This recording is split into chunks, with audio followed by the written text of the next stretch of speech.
absolutely crazy.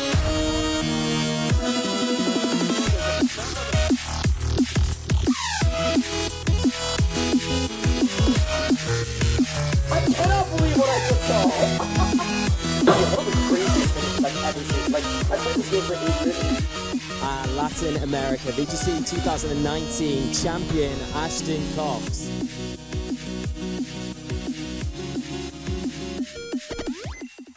Yo, what's good, ladies and gentlemen? How we doing? Welcome back to another player profile interview. My name is Kareem, and thank you guys for coming back. We had episode 1 go up a little bit ago. Of course, we had Paul Chua on, and going off of that, you guys gave me some feedback on Twitter.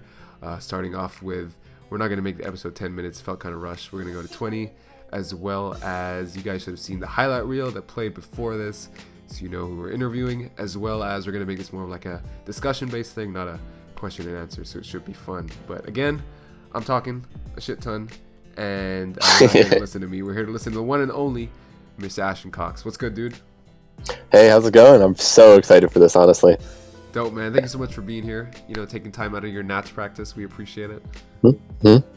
Cool. All right, so before we begin, let me just break it down for you guys. So Ashton, like I said, is going to have a 20-minute timer. He's going to draw a team of 6 on the screen, and check it out.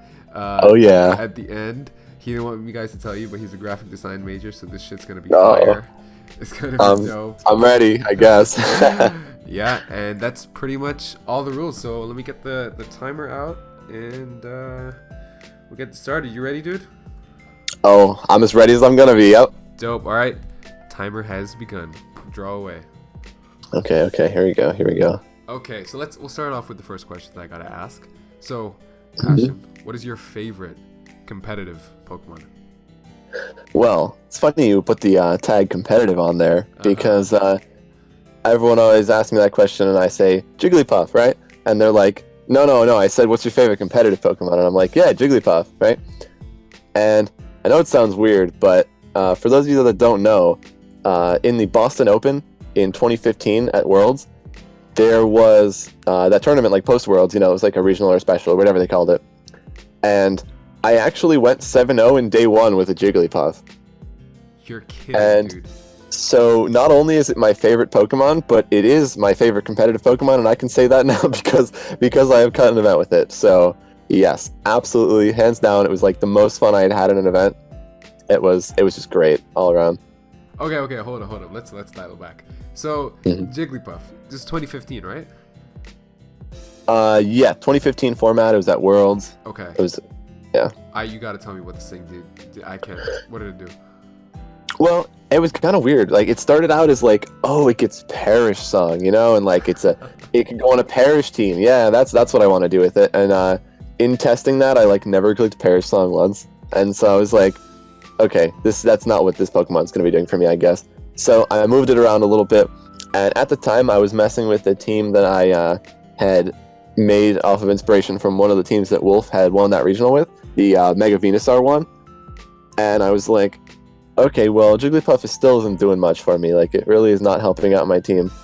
And then I was like, wait a minute, it gets Friend Guard, so it's basically like Clefairy if you squint a little bit. Huh. So I ended up putting it on like my Mega Venusaur team, which is actually what I'm going to be drawing today, is those 6 Pokemon. And it was not incredibly useful, but I do remember there was actually a time where my Mega Venusaur from like half HP took an overheat from Charizard and Sun because I had my Jigglypuff next to it, and then I heal pulsed it back up to half, and the guy just could not deal with it. Yo, and that's insane, dude. I've been doing this. I've been doing it wrong this whole time. I've been using Clefairy. I didn't even know that Jigglypuff got Friend Guard. That is like what I was doing is it's like a Clefairy, right? The only difference is it doesn't get like Follow Me. Yeah. But what it does get is it gets access to Parish Song, which is really cool because like the team I was running at the time, it was more so like, I'm gonna sit here and you can't KO me, and then like what I would do is I would like take 2 KOs really slowly and then just Parish Song. Right. And so it wasn't like the star player of the team, but there were a lot of situations where like, there were a lot of situations where it would like be sitting in the back waiting, and at the end of the game it would just come in and Parish Song, let my Venusaur live or something weird, and then that'd be the end of the game. So it did serve a purpose. It wasn't one of those like, oh, I've got a 5 Pokemon team, whatever, can just be here. But yeah, it actually served a purpose, and I was so happy that I could make my favorite Pokemon work in competitive. Dude, that's the dream, right? Like everyone talks about making their favorite Pokemon competitive. Obviously, we've seen the like highlight of that being Sajin, but Jigglypuff, dude, like I can't imagine being your opponent and just sitting across the table and seeing a Jigglypuff and thinking, oh, this is gonna be a free win. This guy doesn't know what he's doing, and then that fucking pink ball of death is just waiting in the back to click his Perish Song. Like, I don't have to beat you. You're just gonna lose. You're gonna lose to yourself. That's pretty sick. I like it. Yeah, it was so cool. Like, not only was that like one of my favorite teams I've used before the Jigglypuff was put on, but then I got to put on a Jigglypuff, and it was really cool. That's dope, man. I mean, all right, who knows, guys? You might be seeing a Jigglypuff at Nats from. Hey, you never know. You never know. Never know. That's wild. All right, so you guys, thanks for telling me about that. By the way, it was dope. As you guys see on screen, you can see some of Ashton's accomplishments. 2-time regional champion, 2-time international champion at LATAM. But what I haven't, we don't have on screen is this guy's been crazy consistent in 18, in 19, just top cutting, barely missing out on resistance, like multiple events, insane accomplishments. So I want to ask, in this game of crazy RNG and the game of where which player can bitch the most between rounds about who got hacked out more, how do you find yourself staying so consistent in not just 19 but in 18 as well? Well, one of the things I've been thinking about recently a lot with that is a lot of people, and I'm sure a lot of you have seen the big debate that was going on earlier, the one like team building versus team stealing. It was like, oh, if you take teams, blah, blah. I don't remember what people were saying. All I remember is like there was a debate about whether it was good for you to steal teams or whatnot. Anyways, one of the things I think, and kind of how before I go into an event, I went to Berlin, right, and I used like the Incineroar, Feeny, Groudon, Xerneas, Salamence, Amoonguss team. Like, everyone knows that team. That's like the standard, learned on team for a while. And I bet a couple people thought, oh, like he's just running standard, that's just, I know that team. I know exactly other people have run that team and whatnot. Well, one of the reasons I brought that, and like one of the reasons I didn't feel bad bringing such a standard team, is before an event, I think it's super important, and something that a lot of people miss out on is, even if you're going to be bringing like a team that you got from somebody else, one of the most important things that I do before an event is I kind of like, I'll either rebuild a team essentially, or like, and even if I get back to exactly where I was before, like what I did with that Berlin team, I was like, okay, I like how this team looks. I don't really know why it works, but I like how it looks. But I'm going to start with like just Incineroar, Xerneas, right? And those were good Pokemon, and I knew they were good Pokemon, so I played with them for a while. And because I played with them, I later found out that their best partners really did end up being, at the time, those other same Pokemon that other people had used. And because I did that, I feel I had a deeper understanding of my team. And I do that for every event. I just feel it's most applicable to the Berlin time, because it was like the standard 6 Pokemon at the time, really. But yeah, before an event, I really do go in and I make sure I know exactly why my team is the way it is, and make sure that I really do feel that even if you don't build your own team, that, like, as I said, quote unquote, like rebuilding it, getting back to that same position by kind of figuring out why everything's there, it'll give you a more deeper understanding of the team, and kind of, for lack of a better word, like an intimacy with the team. Like, you have this really deep connection, just based on having played with it a lot, having like seen why everything belongs and why it's there. I always make sure, like, before every event, that I really feel that way about a team. Like, I don't think I've ever like taken a team and not been like questioning why everything is there, Right. I think that makes a lot of sense. That's a lot of good insight, because I feel like especially newer players fall into the trap of, I really want to build a cool creative team. I just want to try and break the meta, and sometimes it works, but more often than not it doesn't. But like, what people fail to realize is you can have a standard looking team on paper, but the text, the EVs, the way you trained it, everything in between is what makes the team function and play the way you want to, and still have that surprise factor and catch players off guards. Like when I like to think of back in 17, right? There was a standard, or not standard, but Brady built a team like the Kartana, Mimikyu, Snorlax, Feeny, Mandibuzz, Marowak team, which looked, people had figured out what it had done after he did well with it at the regional, and I took it. I was like, I really want to flip this upside down, flip the Mandibuzz, make it a Persian, and not have the standard Calm Mind Feeny that was running in 17, just switch it to Choice Scarf, and that completely switches the way you play the team and how it handles. And again, it's just like those small, minor details that you change that can make a team play completely differently. So I think, a lot of newer players can appreciate that information and, take it into their own team building for sure. Yeah, and like I do think even when you're building, just random team, like let's say I want to build a team around Jigglypuff, like I was saying, I think even taking a good team that is good and just slapping on a Pokemon and being like, does this fit at all? Like the worst thing that's going to happen is you're going to say, no, it doesn't. But even if you fail, if you fail through that, now you know that what you're doing wasn't right, but now you know that you're one step closer through, not being correct, to the team that you were looking for, and now you can go and, find that team you want. Because fitting a weird Pokemon into a team, if it isn't the star of the team, it's going to be really hard to build a team around it, obviously, because it's more of a supporting cast or whatever. And I think a lot of people jump in and they're like, well, I don't know what to build and I can't have fun because I can't build with my favorites, And I kind of understand that mindset. But I think a lot of people are going about it wrong, trying to use full teams of these crazy Pokemon. And I know I'm one to talk, right? I was the guy using Weavile, Sock, and Charizard and Espeon and whatever. And I do look back at that, and it was really cool, and I'm really glad that I did do that. But I do think that the lesson to be taken from that is that, and the way I kind of look at it is I've played games with it in Showdown tours, in those throwback tours that they'll do and whatnot. And I'll be like, man, I have to play perfectly to win these games. And I think that's the case. When you run a full weird team, you kind of get yourself into a situation where you need to have the perfect team and you need to play perfectly. Whereas if you really just love a certain Pokemon and you want to support them, you can easily do that while running a more typical build, but kind of tweaking it to your own personal playstyle so that you can have a good time with it.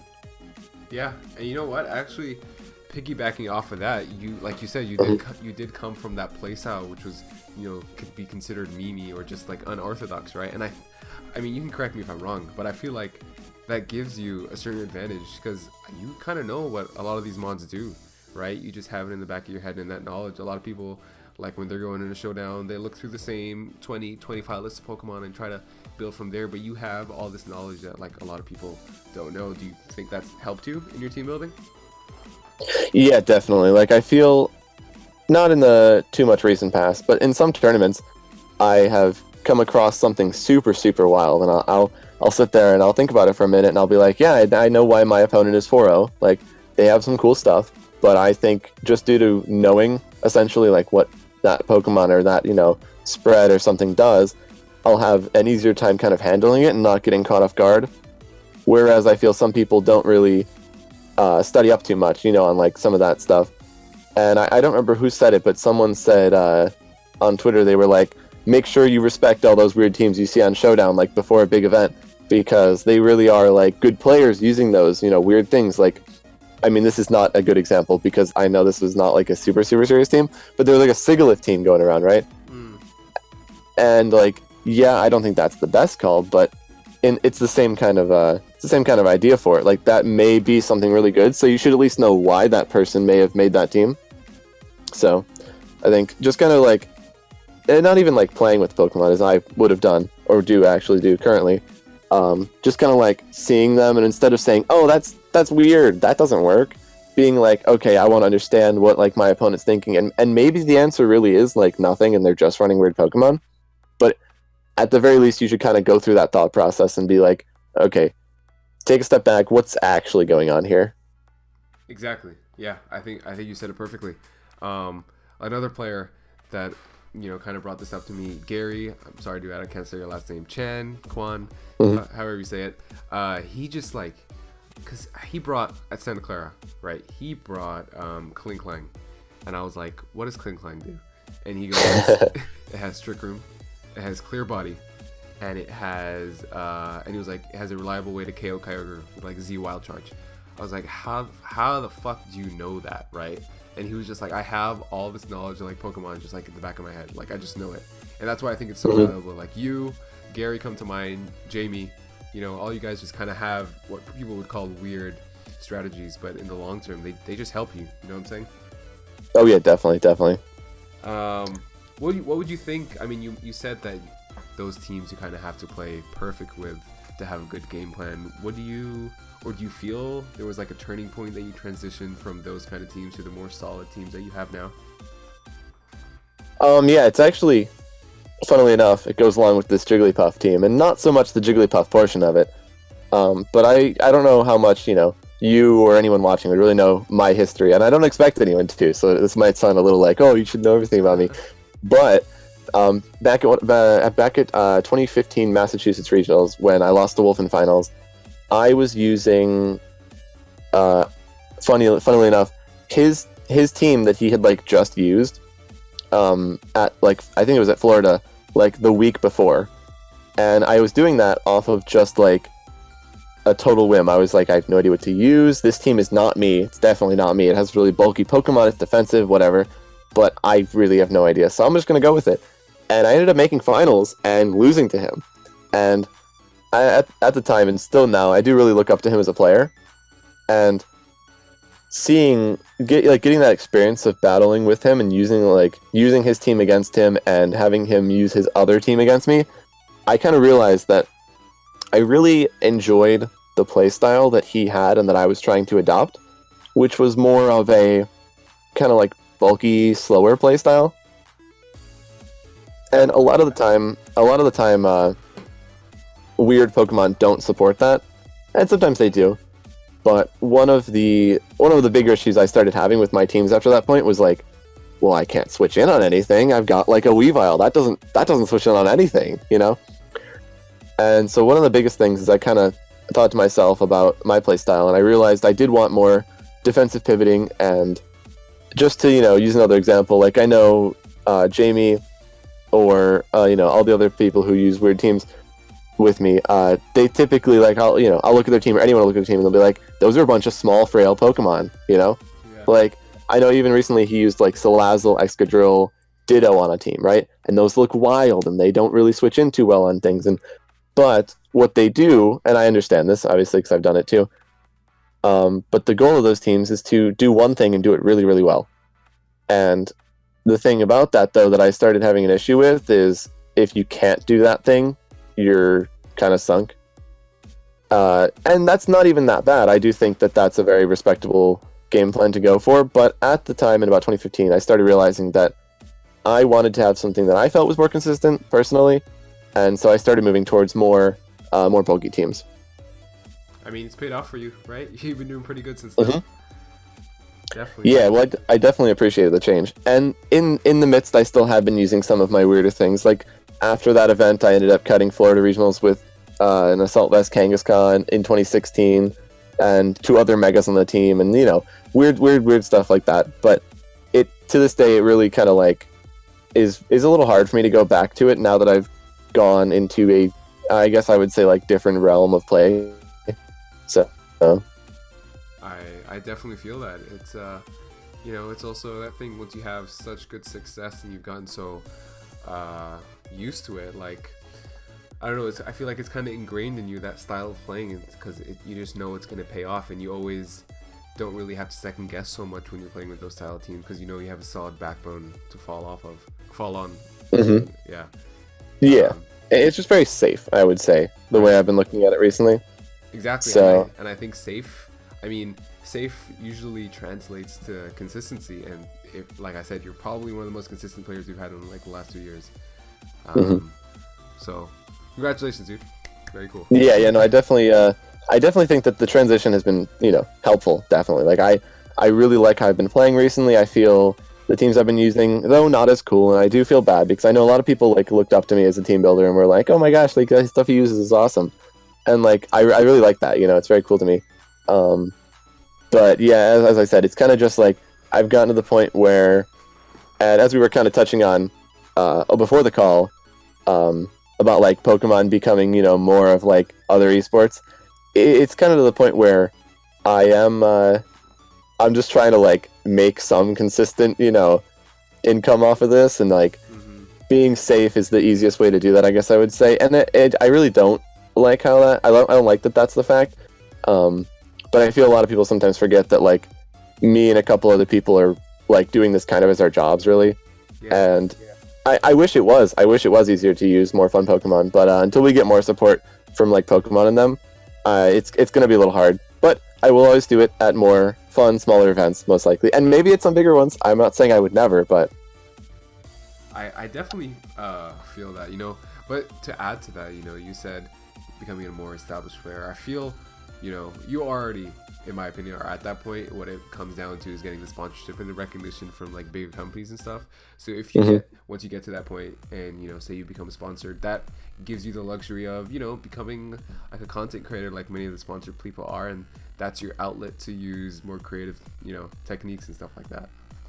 yeah, well, I do feel, especially if I'm like, if this is super hypothetical, but this is just my like, oh, this would be so cool, you know, if I did ever get picked up by anyone, I think one of the first things I would do is, I think, you know, as a goal, as a sponsored player, I think one of your biggest things is to draw attention to you and your organization. And obviously, using weird teams and weird Pokemon is probably one of the best ways to do that. So I do feel I'd be pretty good at doing that. And I wouldn't necessarily need to be putting up the results anymore, because getting all of the attention would be my main priority. And I think that would be really, really cool if that was the case. But at the moment, it's really not. So Okay, makes sense. And you know what? Again, talking about that. So sponsorships, dude. Like when we talk about other esports, Smash, League, Overwatch, whatever the fuck you want to talk about, they got sponsorships, they got personalities, they got like celebrities. It's just like, it's like real sports. It's fun to watch, you know? And you just don't see that in the VGC scene. Sometimes if you're inside the community and you're on Twitter, you can see little spouts of stuff happening here and there, but we don't really have real characters. You get what I'm saying? definitely. And I feel like that's something we lack, dude. Maybe because inherently Pokemon itself is a childish game, so you don't see that stuff stick out as often. But man, me personally, I want more of that, dude. I want rivalries. You know what I'm saying? Oh, definitely. I think we do have some VGC storylines. And I think, like, you know, storylines is a little bit of a weird phrase, but I'll use it for this. But I do feel like we kind of have some storylines and things that make the game interesting. But one of the biggest things I see that kind of sets us apart from like any other game is just like the RNG factor, you know? Right. And it's kind of like results in Smash. I'm gonna use Smash personally because that's like my secondary game. But like for me, results in Smash are kind of like a little bit bigger because I always say this phrase, right? And it's not always true, but I think it's most of the time true to the point where I don't feel bad saying it. But to win an event in Pokemon, you need to get lucky. Oh yeah. And like, it's not always true. Like, yeah, there are clean wins. Like, I think Wolf's 2016 Worlds win was very, very clean. Like, I don't think anyone complained about that. There were no, you know, oh well, this happened, and no, he shouldn't have, you know, whatever. Nothing, no complaints. But typically, if you look at an event, just going to use myself as an example, I do get lucky when I win events, and I don't think there's anything wrong with that. I mean, that's the game. There probably are events where if I didn't get unlucky, I would have won those events. But I think the uncertainty of that is just kind of throwing a lot of people off when they like want to look at Pokemon as like, you know, an up and coming game or like a competitive game or anything really. I think that's like the most upsetting, but it's the most upsetting fact, but like we have to live with that because that is the game in my opinion. So I can agree with that. Yeah, like from a, you know, company's point, why would you want to invest this much money? But I also feel like sure, that limits the company's aspect, but even viewership wise or attendance wise, Pokemon is dying, you know? And yeah, well, it's sad. they do so many weird things. Yeah, it's just like, you know, if people sometimes give VGC a bad rep, but I'm like, if you actually, you know, just join the community, come to an event, all these things that you hear about are just, they're not true, right? You'd actually really enjoy yourself. So like, that's what I'm hoping, you know, some of these interviews, whatever it is that we do, to just try and get the word out there, like, yo, this stuff's fun. I know it's sometimes not the best experience in terms of like the company's part, like the financial thing, but it's worth it in the end. That's why so many of us stick around for so long. Definitely. Yeah, like even with all of that stuff going on, like I still think this community is amazing. Like, as I'll say, I've only been saying negative things, kind of, but my only complaint really is like the lack of communication with the company and like the little bit of, I think it's a little outrageous some of the luck that happens, but that's really it. Like everything else is a positive for me. For sure. Mhm. Yeah. I do want to ask something. So I asked Paul about if he had a rival, and he mentioned Justin Kuba. He gave me some reasonings. I want to ask you, do you think there's any player you like consider your rival, or maybe just someone that you just think has your number? You just can't beat him at an event. Anyone like that ring a bell? Well, if I had to just say my rival, I would definitely say Jeremy, because even though we are like team building partners, and all that, I do feel there is like a deep seated, just like, oh, I'm gonna beat you, like when we're gonna be friends and we're gonna build, but when we get to that event, I'm gonna beat you. I think we both feel that, Yeah. and so that would be like my first impression. But someone who I'm back and forth with, if I had to pick someone, I'd say Yuri, definitely. Going into Worlds, we were 1-1, as he had beat me in a quite unfortunate manner at the Australia Internationals in 2018, and I had beaten him at the Brazil Internationals in the same year. And then going into Worlds, we were 1-1, and I ended up throwing that game out of a window, so we ended up being 1-2, which was really sad. We were kind of considering it like a best of 3 at events, which I thought was really really cool, because I respect Yuri a lot as a player. And was looking forward to that. And then we ended up playing at Toronto, and I took a team into the tournament that I had no right bringing, and I got totally stomped by Yuri in top 8. So now technically we're 1-3. But I still do think next time we play, I'm gonna get him. So Okay. that would be like I'd say like my current rival. Like we play quite a bit, and our games are always really really good and competitive, but I'm a little behind, and I want to change that. So, Is he going to Nats? I believe so. Yeah. All right, there you go. There's your chance. Oh yeah, I'm super ready. There's something about Pokemon, man. When you have like a satisfying best of 3, minimal hacks. It's just, even whether you lose or not, it's just like, it's such a good feeling, and I can speak to that. The number of times that's happened, you walk away from the match just feeling like satisfied. That's the word. Oh, definitely. Yeah, man. I feel I don't play I don't play Smash or any of those games competitively, but I feel like Pokemon, that's where it differs itself, because it's very much a thought out thinking game, and you feel rewarded when you do the things you're supposed to. Well, I definitely want to touch on that for a sec. Back to like me playing versus Wolf. One of the coolest things is like I have probably the most negative record against anyone against Wolf. And I don't even think they're like bad sets. Like I'm not getting stomped or anything, but I'm always impressed with how he plays. And even when I get destroyed, right?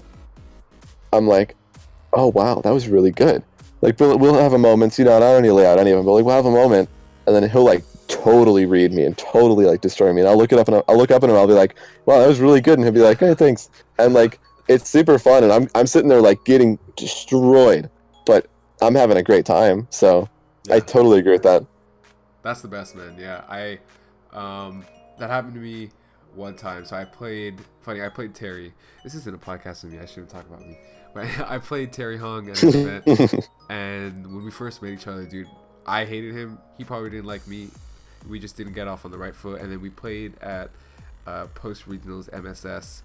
He beat me in Swiss, and we played in cut. And both of those sets were probably the best sets of Pokemon to this date that I've ever played. And even after I lost the first one, I was just like, yo, dude, like that was great. And then the top cut after I beat him, he was like, dude, that was great.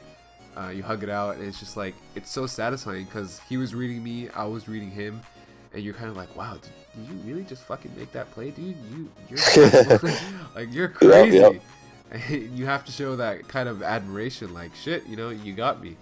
Yeah, definitely. It's definitely a very cool feeling, and I'm hoping to see more of that, good competition coming up at Nats and Worlds. I feel like we have a lot of good players. The competition's just been getting better, especially in a format like this, where I think skill is very much rewarded. Yeah, well, I've been saying that too. It's like just to touch on kind of like the history of VGC for a bit, I do feel like as the years have gone on, I think accomplishments have been getting, well, it's it's kind of a toss up, but as the years have been going on, I do think, for lack of a better term, the like quote unquote randoms, like people who I would go to an event I wouldn't know, right? Yeah. They're not like random people, but we call them randoms for the people I talk to and whatnot.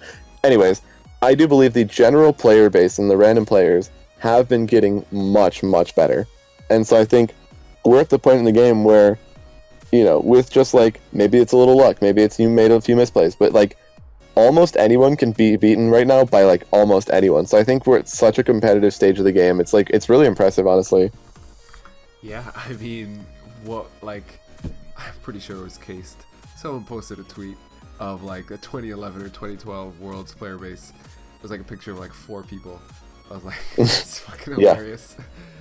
But I do, yeah, like everyone, sometimes pops the question of, oh, if Ray played now, would he be able to win Worlds? Like, I don't think you can make that comparison because, he pretty much started it all and it was very different. We don't have the resources, or they didn't have the resources then that we do now. I think, and just like, especially with having such a wide player base, you're able to bounce off of ideas between lots of people, and that wasn't there back then. Again, that's just my input on the situation, but I do think the player base is getting really good.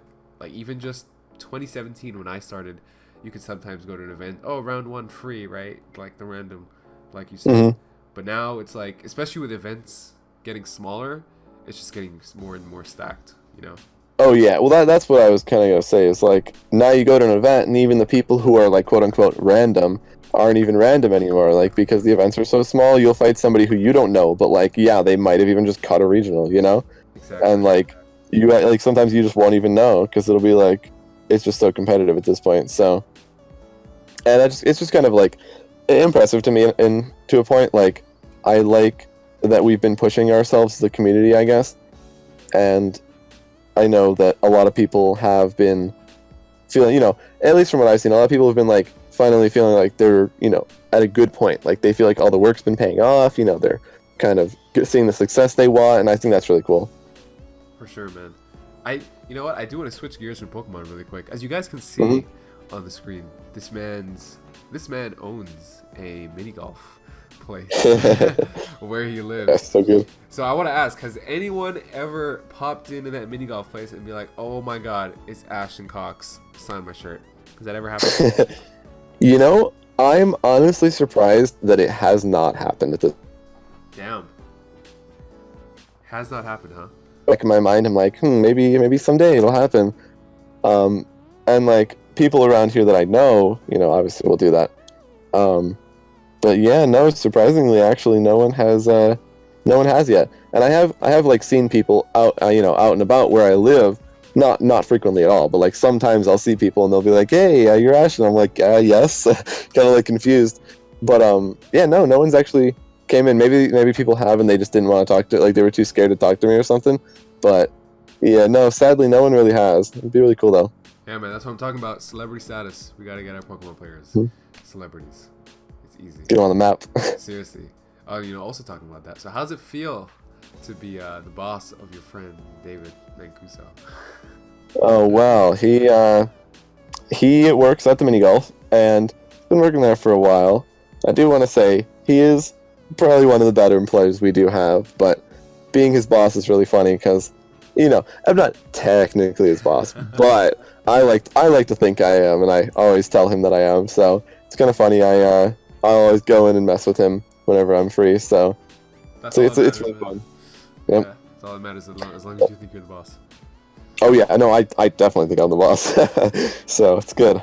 That's sweet. That's sweet. I wanted also to talk about Worlds coming up this year. So, like I said, competition is getting better and better and better. And the last time we had a format like this, it was 2016, and I didn't play, but from what I've seen, what I've heard, like, the Worlds meta kind of broke everything open. Like, kind of people were running a bunch of standard stuff up to the tournament, and then people just came out with like wild picks in Worlds. And I think the reason why that happens is because, you have your main mons that you build around, and then your support niche ones that do best, like they do best what other ones can't, right? Yeah. So how are you feeling about going into Worlds? Like, how do you feel about the players going into it, like the results, like everything just surrounding Worlds this year? Well, it's a little interesting. I don't know how much you've been keeping up with the US Day 2 race. I don't know. Have you at all? I know that I know you're in first by quite a bit, and then like the last place is like what, like Paul, Wolf, and like a bunch of other people, right? Yeah. Well, the weirdest thing right now is we have Yihui is coming in. Right. Yeah, he is. I think currently he's 7th, but like Yihui, Wolf, and Paul are all like 10 points away from each other, and they're 7, 8, 9. Wow. And so. Yeah, so like one of the things I'm just really kind of thinking about is like who's actually going to be Day 2. Yeah. Honestly, could be anyone. So I think it really, I mean, obviously it comes down to like how people finish at nationals. But I think one of the biggest things that I'm kind of looking to is like who's actually going to make Day 2. And I haven't really looked into other countries too much, but I know some of their stuff was pretty close last time I checked too. So. One of the like first things I want to know before really kind of doing any hard building, because spoiler, I haven't really haven't done too much hard building for Worlds yet, but I got you, man. I got you. Yeah, one of the first things I want to know is like who's actually going to be in Day 2, because one of the things that a lot of people don't really know is playing in Day 2, while cool, is like a completely different tournament. Like, yeah, you got those people from Day 1 and coming over, but like when talking to my friends and whatnot, who are playing in Day 1, I'll always be like, yeah, you need to be ready for this, and like then I'll go 5 minutes later and completely ignore it in my own team building, because like in Day 1 you're gonna be facing like in 2018 it was like you're gonna be facing like Torkoal and Lilligant and like all these Metagross Lele teams and all that weird garbage and that stuff. And then I go into my own team building and I'm like, okay, I'm going to be facing a lot of Gengar. I'm going to be facing a lot of Feeny, like control teams. My opponents are going to be making like very, very controlled plays. I need to be ready for that. And so, at least for me, my Worlds prep kind of is taking myself away from the experience I have at Nationals and being like, okay, some of this might be applicable, but like not too much. And I think that's like a really big thing that a lot of people have to think about, especially if they like make Day 2 off of Day 1. I know a lot of people who make it like won't change their teams and then they'll get like wrecked. Yeah. So it's like it's a totally different game. Or not like totally different game. I mean, it kind of is in Day 2, but because of the player skill. But yeah, it's a totally different tournament, and that's something that I'm super excited for, because I feel like, especially like when you're laddering at Showdown, right? And sometimes you'll just have like a really good game and you'll be like, whoa, I know this person's gotta be good. Like, there's no way that they're not at least somewhat established. And I love that feeling. I love finding people like that. But then having a tournament where every single person I play, I can be like, wow, that was really good. Like, oh, I love that. I love that so much. That's one of my favorite things. Yeah, dude, there's something to be said about, good competition. It's interesting because in this game, which you can't really relate to many other games, it's sometimes harder to play against people who aren't very good than it is to play against good players, Like, actually, I don't want to bring this up. Emilio might not like it, so forget what I just said. Like sometimes you just play against like players, you're like, all right, so he's gonna make this play, so I'm gonna do this because it's the most obvious, straightforward play you can do, and just come back to bite you in the ass because they make some head ass play, and it's just, that's Pokemon, right? You can't, since it's very much an information game, you can't expect your opponent to have all the information that you have. Yeah, definitely. Like, you got a Metagross in front of a Xerneas and you're like, yeah, oh, okay, I'm gonna sub. They have to like respect me, and then they Geo and you're like, oh, I lose. Yeah. Exactly. And it's so relevant in a restricted format, because like if you get a read wrong here and that Zern gets a free Geo, oh buddy, you're gone. Like, that's the end of that. Very much so. I'm interested to know if you know the stat anyway. How many players have started off in Day 2 won Worlds that year? Is it like a majority? I think it's about half and half, if I remember correctly. Okay. Like about half the time, the winner is coming from. Well, No, it might be a little bit less. Because I'm trying to think. I know that I'm fairly certain that when Ryota won, he was coming from day 2. I don't know about Paulo Ruiz. I think he was coming from day 2. Interesting. I don't know. Yeah, I know it's been kind of both though. So I know you got to be afraid of everyone these days, honestly. Right. I mean, was it day 2 system like back when Ray was winning? Well, actually, so I've been at Worlds since 2014, and my first year of Worlds, they invited the top 8 players in North America, and that was it. Wow. And or was it top 8? Maybe it was 16. I think it was 16. My bad. I think it was 16, but same thing, right? Like that was Worlds. I'm just gonna go with the number 16. So they took the top 16 people, and I think I ended up being 8th that year, and it was so top heavy back then because like my placements were 3 top 4s at regionals and top 16 at nationals, and I was 8th. Yeah. Like, it was kind of wild. But yeah, so there was like 16 people, and there was no day 1. Like day 1 was the LCQ.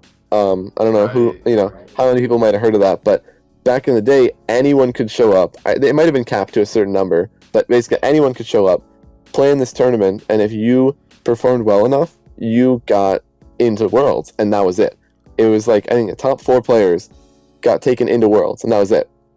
And so the day 1 or only day of Worlds was like 40, 50 maybe players, and that was it. And then they just made a top 8 cut of that, and you had like 6 rounds. Wow. So back then it was kind of weird. I don't actually know what they did before 2014, because that was my first year. But 2014, that was it. That's all they had. It was that one day of Worlds. You got 6 rounds, and like I went 4-2, but I bubbled out because they didn't have an X2 cut. I was 13th at 4-2, where I think 2 people made it into cut as 4-2s. So with this new system, we would have had probably like almost a top 16 cut even. So right. That's something. And then I think in 2015 they initiated the day 1, day 2, taking different numbers of people, that sort of thing. But I think maybe in 2015, I don't know, it's all escaping me now. But I think in 2015 they took the top 40 players, and then like top 8 got the day 2 invite. I think that's how it worked. Okay. But yeah, back then it was also like if you weren't in top 40, you didn't get your Worlds invite. Might have even been the case in 16, but I didn't go to 16 Worlds, so. I see. Didn't I might be wrong, but I remember this like sounding similar. Didn't Agloza make it to Worlds through an LCQ? In 2014? I'm not sure which year. I just remember him talking about an LCQ. Might have been like way before that. Yeah, well, he won Nats in 2014. Yeah. And that at the time was enough to get you an invite. Like just straight away. Like, I don't think that was like the bar that it was designed to be, but it was enough at the time. It was definitely enough, and I think he had some points going into the event, so he totally had enough off of getting that. And funny enough, last round of 2014 Worlds at 3-2, I ended up playing him, which was really, really fun. Wow, that's dope, dude.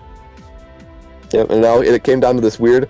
I had a bulky Gengar, like max HP Gengar, and the game came down to whether I took his Scarf Politoed's Hydro Pump. It was the weirdest thing, and like game 1, he hits me with it, and I live, and he was like taken aback, and I was like, I didn't know that was a thing either.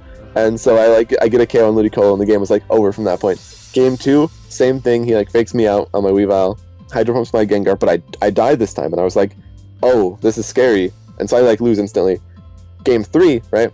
We both do the same thing. He fakes out my Weavile again, Hydro Pumps the Gengar, but he misses. So I ended up just winning. I ended up winning instantly, and I mean that's kind of like what should be happening if you're actually going to go off the numbers. So I didn't feel too bad, but that's pretty funny. That just reminds me quickly of like a time where a Pokemon who wouldn't assume have really any bulk at all, kind of doing what it's not supposed to. Worlds last year, it was a game 3, and I had a Pheromosa non-focus sash. I think I had like maybe 30 something HP in bulk, like something nothing. It was my Pheromosa at full health versus his T-Tar, Landorus, and Gengar. Sand had, I think, one turn left, so Landorus was scarfed, Okay. but Pheromosa was still faster because it was plus speed nature. Or it was just like an adamant Landorus, I don't remember. Anyway, so Ice Beam the Landorus, even though it's scarfed, calling it the Gengar to protect. So Landorus dies, and then Gengar should have died to Sand, but like lives on 1 HP. So so then T-Tar comes in, and it's T-Tar, Gengar versus my Pheromosa. I Ice Beam the Gengar, it dies, and so it's T-Tar at full health versus my Pheromosa. Pheromosa goes for Rock Slide, single target, lives a crit Rock Slide from T-Tar. Whoa, okay. And then Buggany MZ finished off the T-Tar and just fucking flex on my dude. Oh wow, that's good. That's good. Yeah, man. Good stuff. Welcome Pheromosa. Gotta invest a little bit. Seriously. I want to comment on one more thing before we wrap it up. This has definitely been going over 20 minutes, but I'm sure people don't mind. Oh yeah, I noticed a little bit, but it's all good. We were talking about how, Worlds qualification and the numbers at Worlds and all of that. And I think one thing that kind of needs to change is regional winners should get a day one automatic invite. And like IC winners, I think, if they got a day two invite, would be, worthy. What are your thoughts on that? Oh yeah, I think that's super fair. I think, and I agree with that, right? And I think another thing I would throw on top of that is I think that they shouldn't even be taking away from the other people, if that makes sense. Like, I think there should be two things, right? Like, you win an IC, you can get the day two. You win regional, you get, well, with the day one it would be less applicable. It's like you win the regional, you get day one. You're not taking any top 8 spot by winning that regional. But I'm thinking, like, let's just say all the top 8 players were not the ones that won internets, right? And then like someone else from that same region won an international. I think there should be 9 people getting day 2 invites from that. Yep. I think that's super fair. I don't think like it should be, oh well, you got your top 8, but there's an international winner, so scoot number 8 out of there. Like, I think that'd be kind of dumb. But I think that if we kind of like added them in there, I think that'd be really cool. Totally, man, because it's like it's a super fucking hard tournament to win, dude. Internets. Yeah, like I don't think they should change the CP payout. Yeah. I think at the moment for like stipends and for day 2 and for a bunch of other things, I think the residual CP that you can get like with the top 4 and the whatever blah blah, that sort of thing. I think that's all super fair, and raising the first place would be a little kind of like a toss up for everything else. But I think tagging on sort of like as like a prize, you get a world invite, you get a day 2 world invite. I think that'd be like really cool. Because what really is 4 extra day 2 people hurting, Very much agree, dude. Yeah. Of course, that was a topic that was going around on Twitter where, like, people who only get their invites from locals or versus people who get a majority of their CP from regionals. I don't know. I feel like, well, I don't know the statistics, obviously, right? But if some people just really don't have access to regionals because this is a pretty expensive game that we play, it can really only get them from locals. Like, who's to say they shouldn't make it to Worlds, Oh yeah, well personally on that, I don't think there's anything wrong with getting an invite just off of locals. What I would say for it though is personally I think that the experience you're getting leading up to Worlds is going to be totally different than the experience you're going to have at Worlds. So realistically, your placement won't be exactly what you want unless you really have friends that you can be playing with to, have a better Worlds experience. But I think if you want to get an invite off of locals, more power to you. Like, I think that's how the system was made, and I think using that system is like what you should be doing if you can. So yeah, I mean, some people just want to get to Worlds and they're satisfied with that, right? So if that's all they want to, like, if that's their main goal, sure, who are we to stop them? Definitely agree. But I think that's kind of all the questions that I have. I'm not gonna lie, I've been waiting patiently to see these drawings. I haven't seen anything. So like, they're nice. Okay. All right, so let me switch over screens. So you can pop them up on screen. I can see what they look like. Yep. Here we go. We got the first one. That's right. Yo, dude. Oh my. Okay, I'm already gonna say some like real anime weebs and weeaboos out there. All right. Very much appreciate that Jigglypuff. I dig it. Yep. Dope. All right, so we got number 1 right here. We got number 2, the Venusaur, but I made it kind of like a pineapple in the middle. Of course, dude. That's actually sick. A little like demented the eyes, but you know what? It's fine. Yeah. Some of the eyes. I was just like, you know what? Just screw it. Right. Then we got Heatran. Yo, it's pretty good. That's really good, dude. Shit. I know. I was working these a little bit. Wow. Then we got Rotom Wash. Classic. I like it. Yep. We got the Teraki. This is the one I didn't really think was proper, but you know what? Whatever. Yeah, Teraki looking kind of stubby, dude. No. Yeah, a little buff and short, I but. like it.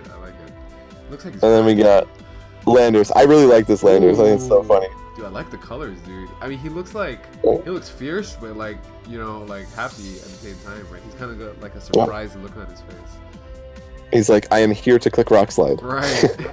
That's actually fire, dude. Well, you know what, Paul? I think it's safe to say Ashton has you beat on the drawing. Ooh. You know, that's where it really matters. Even if you guys face off in Nats, this drawing is, you know, where it really comes down to it. Let's be real. I gotta print these out and carry them around with me, I guess. Dude, just hand them out. Just like your business cards. You just hand the shit out. Oh, yes. I like it. Well, like I said, I think that's all the questions I have. So, like, if you want to add anything before we go, feel free. No, not too much. Thanks for having me. It's really cool. I like what you're doing. Thank you, man. I appreciate it. Hopefully to have more guests on in the future. But of course, guys, Ashton. Oh yeah, I'll give him a good word if you want me to, like 100%. Dope, dude. Yo, Yep. look, if you could get Marcus, that'd be kind of cool. Okay, I'll slide into those DMs. All right, sweet. Next guest is probably gonna be Riley. Spoilers, guys. Riley's coming on next. Okay, cool. We're gonna talk about K-pop all the time. All right. But guys, follow Ashton on Twitter. His link and everything should be on screen right now. Follow him at Nats coming up next weekend. We got Worlds after that. And I asked Paul, Worlds prediction. Who you got? Well, for juniors, I got Justin Miranda, 100%, hands down. For seniors, just because I did juniors, I was only gonna do juniors, but you know what? For seniors, you know, I'm pushing for my boy Quinton, but if it's not Quinton, I'm really pushing for Alfredo. I love that kid. I would love to see him take it home. It'd be so cool. And for masters, I mean, obviously I want to say myself, because I'm gonna be pushing really hard. I think like I've been feeling really good about this year. I've been performing consistently. You know, I feel like my team building's been pretty well. But if not me, then I'm feeling like Yuri might have a pretty good shot if he figures out a team. But I don't really know. A lot of people I've been seeing are kind of shaky. I could see Wolf doing it again. I feel like he's kind of in his element. You know, like 2016, he had everything he wanted. This format, he's still been feeling pretty well from what I've been seeing. So I could see it being him, but. All right. I think we'll have a better idea after nationals. We got some wild cards that have been coming up. So sure, and you can totally say yourself, man. It's fine. If I had to pick, I'd pick myself just to keep my confidence. No promises with that one. So don't own it, dude. Own it. Say yourself. All right, it's me. It's Yes. totally me. That's what I like to hear. All right, so we got you and Paul said Paul Ruiz. So we got 1-1 right now. We'll see who really chooses. I know we can have a whole nother discussion on that. Sounds good. All right, man. Thank you so much again, guys. Like I said, follow him on Twitter. Follow me on Twitter if you want, and retweet this shit on Twitter. Get more people coming. It'll be a fun time. Spread the VGC love. And again, if you have nothing else to say, I think we're good. Yeah. Yeah. I'll see everybody else in nationals. Sweet. All right, guys. Thank you guys for watching, and until next time, peace. Bye.